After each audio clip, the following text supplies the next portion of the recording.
Yeah, sorry about that.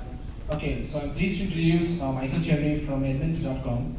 Mike currently works as a R&D data scientist at Edmunds.com. In a previous life, Mike earned a PhD from NYU in political science with a focus on examining civil conflicts throughout the world from an econometric perspective. So he will be presenting a talk titled Opening the Black Box, Attempts to Understand the Results of Machine Learning Models. Please join me in welcoming Michael.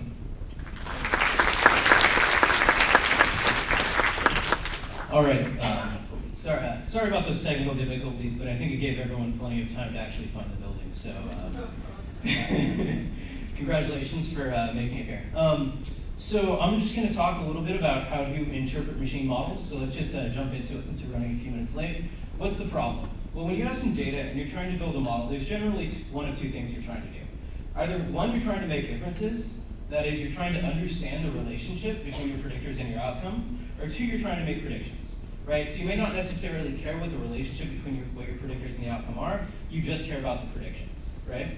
And there's sort of a trade-off in terms of different models you can choose. And that some models are really good at sort of helping you make inferences. Linear and logistic regression comes to mind, right? You get some coefficients. You can think a little bit about if I change x in a specific way, I'll know how y is going to change. That's what I mean by inferences, right? Understanding how the model works. Some of your more complicated models, your random forests, your GBMs, your neural networks, whatever you want to choose, make really good predictions. The issue is that you generally don't understand how that model is working. So here's just a quick example. I plotted temperature versus pressure, right? And what you see is there's a positive relationship between temperature and pressure. If you fit a linear regression, you'll learn there's a positive relationship. And then if you increase x a specific amount, y will increase in a corresponding manner. Now, what's the issue here? The issue here is that the model doesn't fit the data very well, right? Now, if we had this data or a similar data set and only a few predictors, you can probably run some linear regressions, look at the residuals, actually figure out the relationship between the variables and build a good model. The problem is a lot of times when we're building models, we have lots of variables, and that's really hard to do, so we don't have time to do it. So what do? We end up fitting non-parametric machine learning models, right? We want a model that's actually going to learn that pattern from the data. So all those methods that I sort of described, that I talked about earlier, that I mentioned earlier, they're going to do this. They're going to find the patterns in the data. They're going to fit the data, so if we feed it predictions in the future, we're actually going to get good, if they fit data in the future, we're going to get good predictions. Oops. Screen. Okay. So does anyone know what this is? Say it again. Do you know which one? It's Inception, right? So it's Google's one of Google's convolutional neural networks, right? I think it's like 22 layers deep. It's extremely complicated, right? The actual way that we're going to understand what's going on in any of these particular layers is really, really difficult to do, right? So if you actually had to sit down and think and explain how this model's working, you're going to get confused. I'd actually argue that it's probably more confusing than the movie Inception, right? So anyone who's actually seen this movie knows it's a pretty high bar, right? So, ideally, we would try and make that interpretation simpler, right? So I did some digging into the literature. The literature generally breaks this topic of interpretation of machine learning models down into two topics, local and global, in terms of interpretability. So what are they? Local interpretability is understanding how the model's working around a specific data point or a cluster of data points, right? And the logic there is that we might have some really complex model, but in a specific space, we might be able to approximate that complicated model by a simple model, right? And understand that. Global interpretability is sort of the expansion of that. It's sort of like what a regression coefficient is going to get you in a linear regression, right? You're going to understand over the entire space of all your parameters, or all your predictors, the relationship between x and y, right? And again, that's hard to do because some of these functions can be really complicated. Why do we care about, say, local interpretability? Well, there's a few reasons. Why do you want to understand how a specific prediction is made, right? So one, if somebody has to act on this prediction, right, you're actually going to tell somebody, go spend money on this because I'm predicting this is going to happen. People actually have to trust you, right? And you can talk on and on and on about accuracy and hold out data and all that. But unless they actually believe that the model is doing something reasonable, they might not be willing to give sort of their money where your mouth is. So being able to say, I'm making this prediction and these are the reasons why I'm predicting this to happen is actually much more powerful than getting people to act.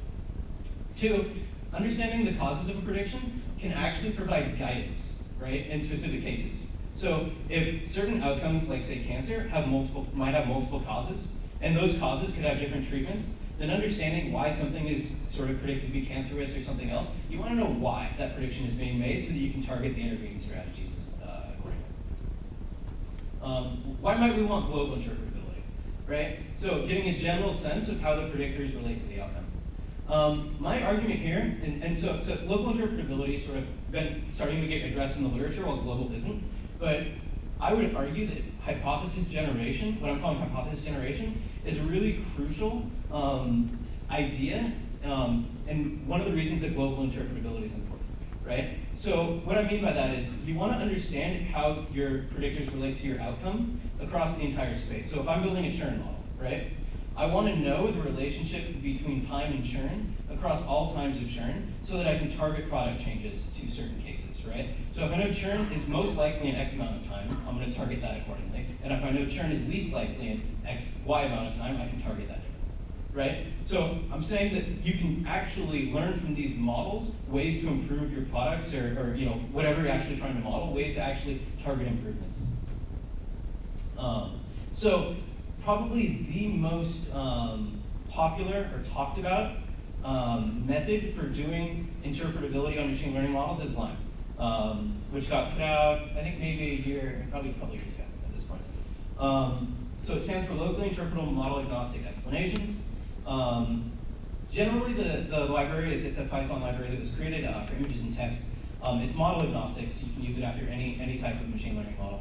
And what it does is it focuses on one observation at a time. It grabs all of the observations around that and weights them by their distance to the observation we're trying to explain.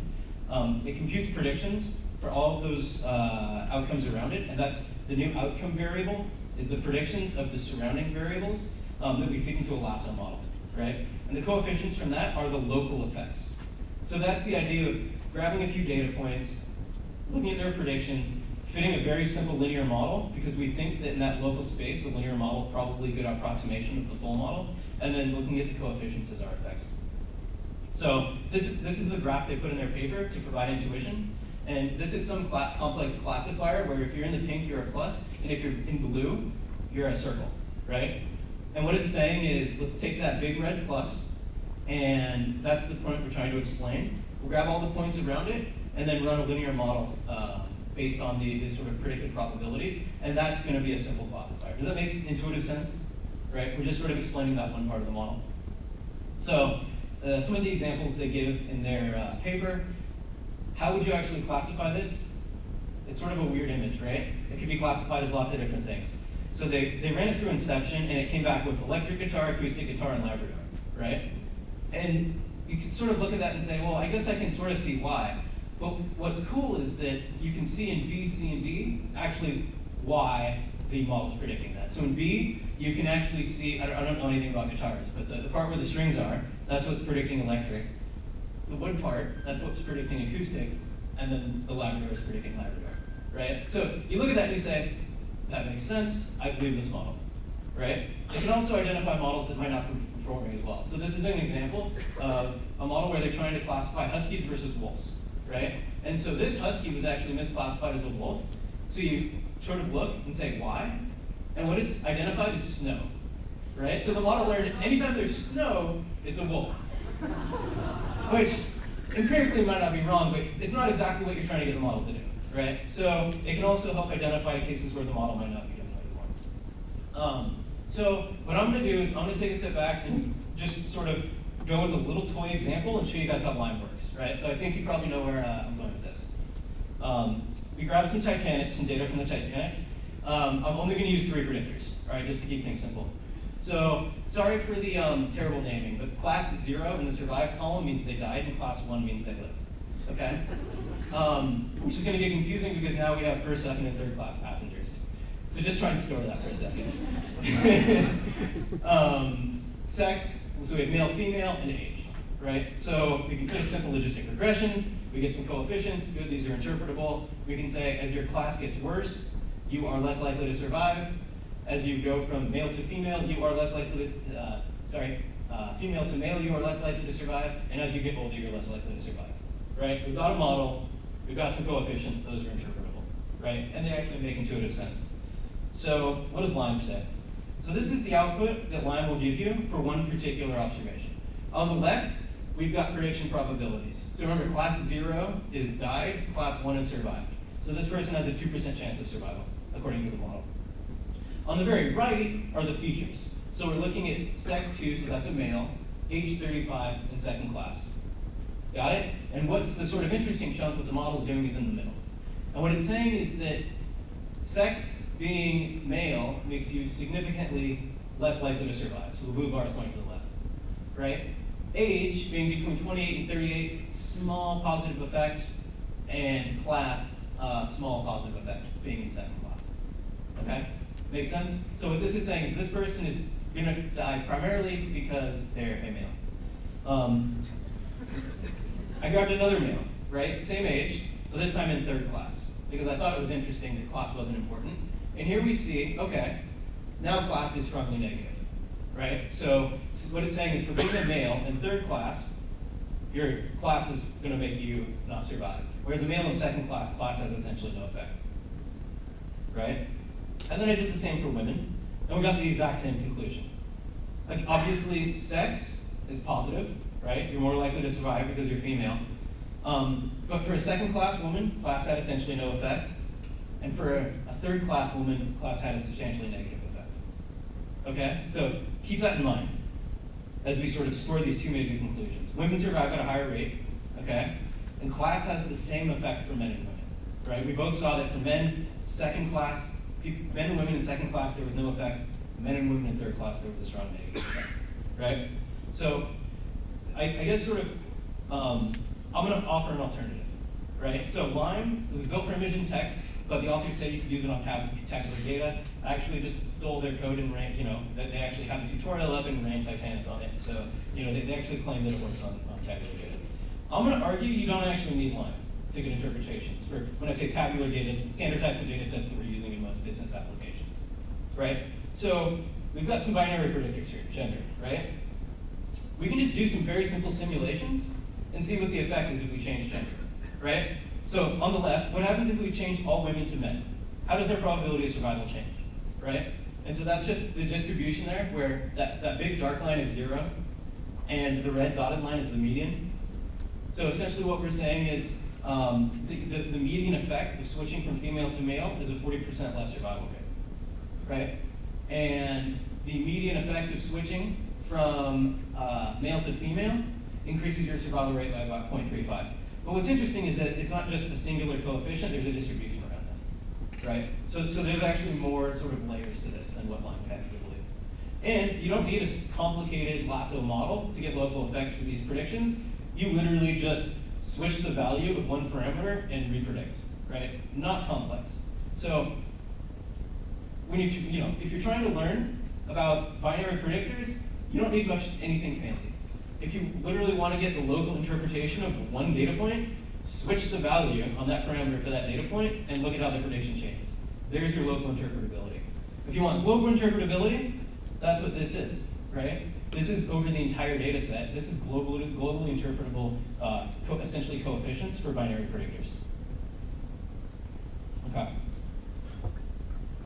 What about categorical predictors? So here we've got boarding class, right? First, second, and third class.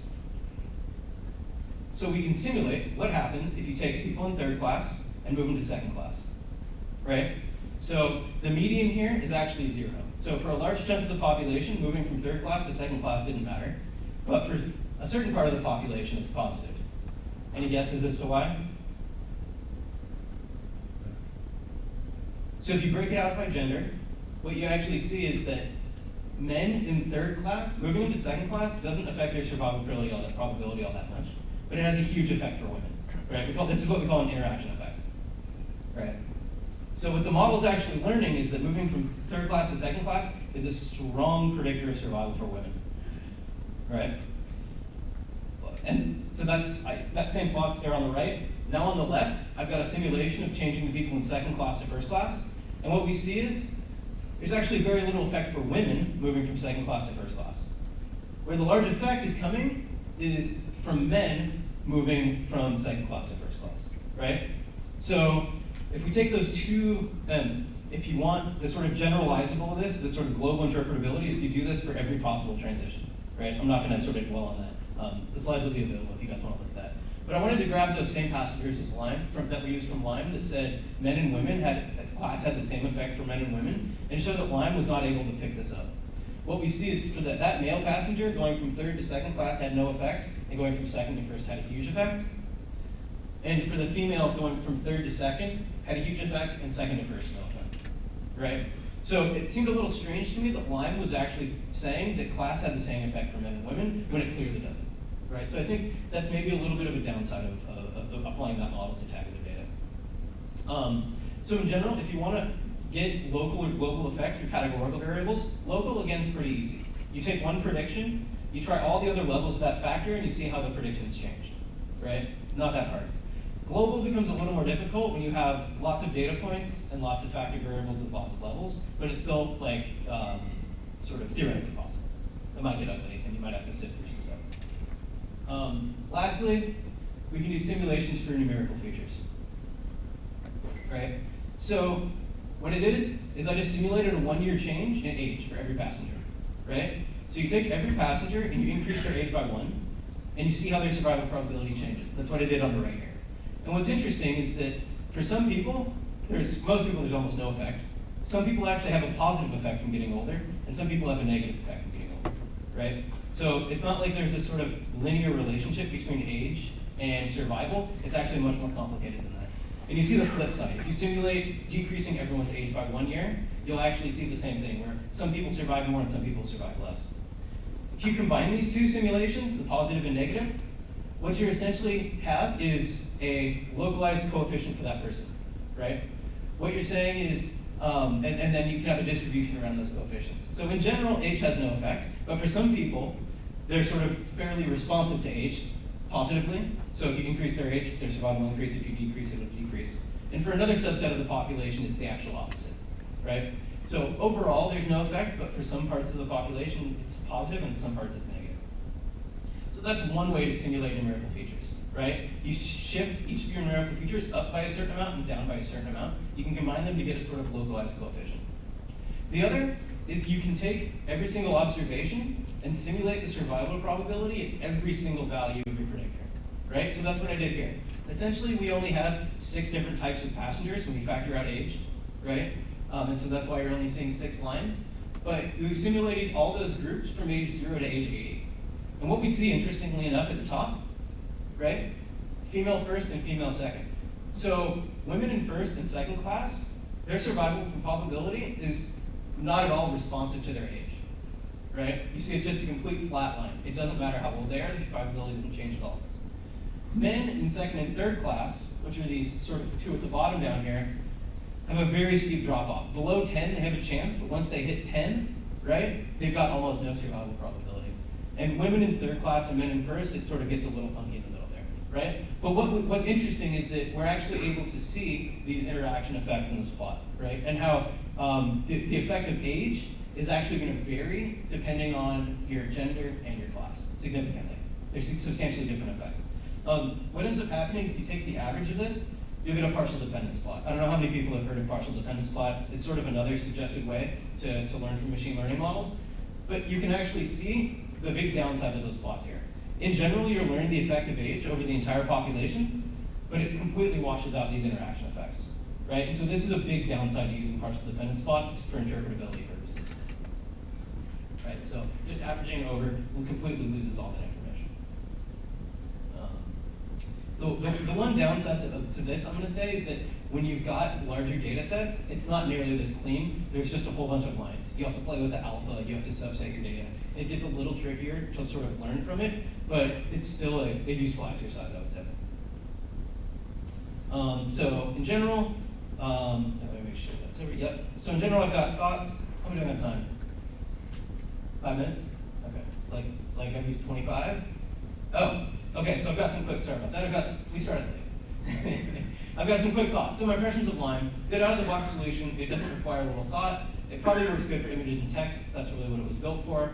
The problem is it doesn't allow for control over local space. So when it's looking at changes in sort of age or class, I don't really know how much of a change it's looking for.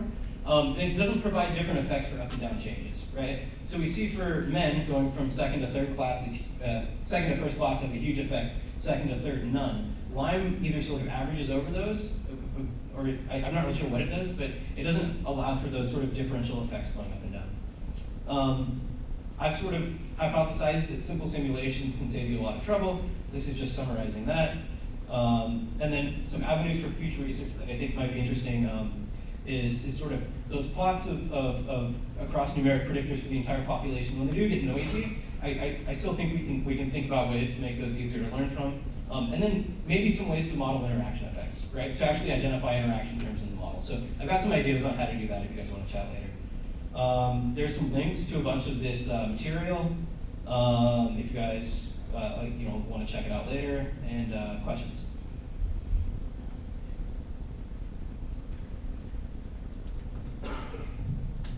Oh, I need you to raise your hands.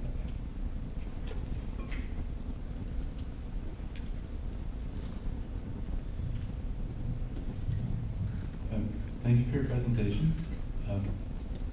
I'm wondering, where can we get your slides? You said they're going to be available, or? Yeah, I mean, yes, they'll be posted on Day-to-Day LA. I'll push them to my GitHub too, so I didn't put it up there. Okay. Come talk to me after. They'll be posted on the big Day-to-Day LA structure. Do you know where that is? Okay, ask him. I was wondering if you could, yeah, thank you. Also really enjoyed the talk. I was wondering if you could give us a little preview of your thoughts on modeling those interaction effects. Oh yeah, so, yeah, thanks for that question. So, essentially, let's take this just like basic example, right? So, here we've got different effects for different parts of the population, which means they're interacting with something, right?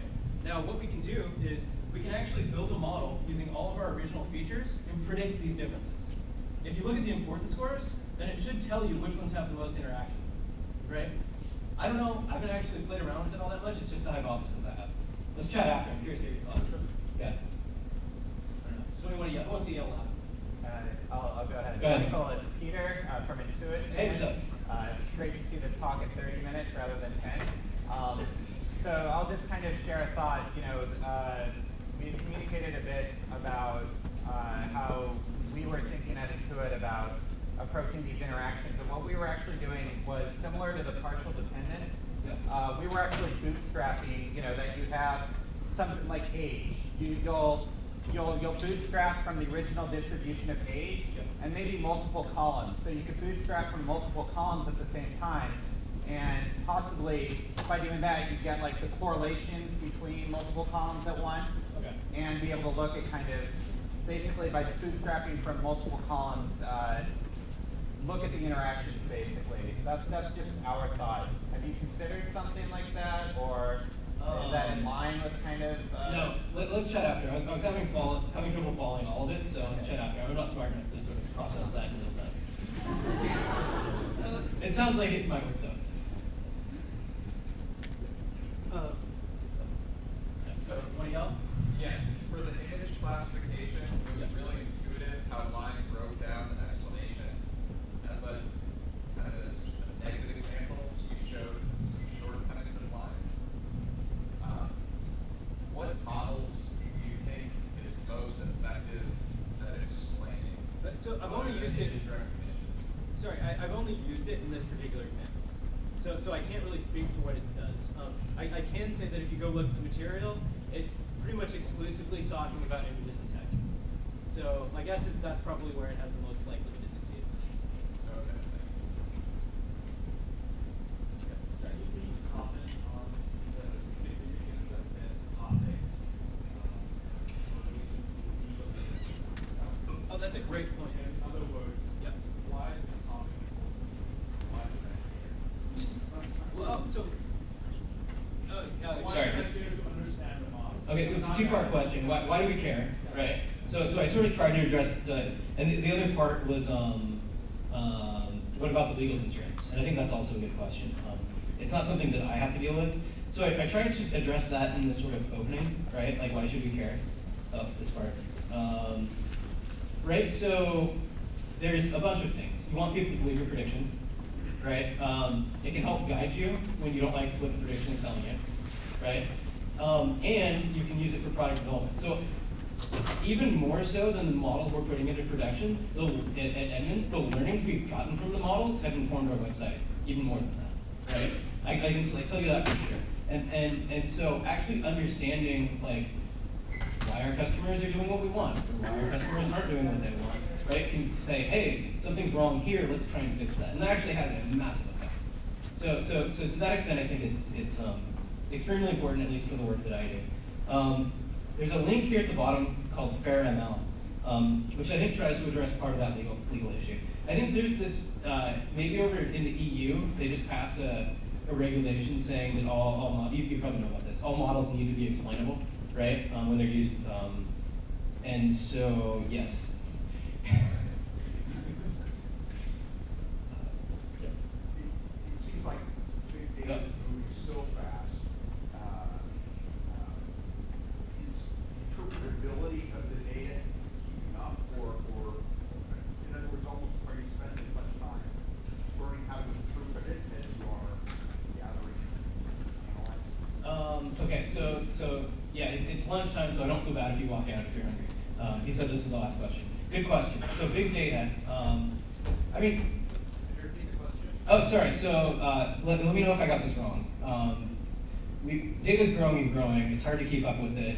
Are we spending more time wrangling it versus building models and understanding them? It's more to be done on the interpretability side than on the gathering side. No, I would say absolutely not. Right. So if you look at, I can see it as a pyramid, right? Like getting data and then cleaning it up and then feature generating. Like that's, I mean, a lot of these guys here are really smart and they take care of the getting me data. We have some of my coworkers here. But in terms of like the feature engineering part, at least, that's, I mean, 90% of my daily job. Building models another little bit, and then when I finally have a model I like, I try to interpret it, right? So it's sort of just like a pyramid. So does that answer your question? Yes, but isn't it also, does it make sense to the people that you hand over to? Yes. I mean, yeah, I like to think so. I mean, it's hard, right? Explaining these things, especially to like executives without stats background. And that's, like, communication is obviously an important part of our job. And I think going through these steps, like, can help with that also. Cool. If you have any questions, other questions, keep going.